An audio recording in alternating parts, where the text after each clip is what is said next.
قبر میں کام آنے والے 7 اعمال۔ رسول اللہ صلی اللہ علیہ وآلہ وسلم کا ارشاد مبارک ہے، انسان کے مرنے کے بعد بھی 7 اعمال کا اجر جاری رہتا ہے جبکہ انسان اپنی قبر میں ہوتا ہے۔ نمبر 1، کسی کو علم سکھایا ہو۔ نمبر 2، نہر کھود کر پانی جاری کروایا ہو۔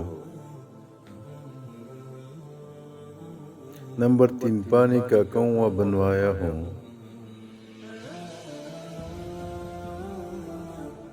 نمبر 4، درخت لگایا ہو۔ نمبر 5، مسجد بنوائی ہو۔ نمبر 6، قرآن مجید کو اپنے پیچھے چھوڑ گیا ہو۔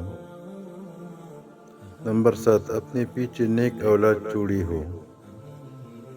اگر یہ 7 کام کر دیے تو آخرت کی زندگی سنور جائے گی۔ ویڈیو دیکھنے کا شکریہ۔ ثواب کی نیت سے ویڈیو دوستوں سے شیئر کریں اور میرا یوٹیوب چینل اور فیس بک پیج کو سبسکرائب کریں۔ جزاک اللہ خیر۔ اس طرف اسلامک بیانات ٹی وی۔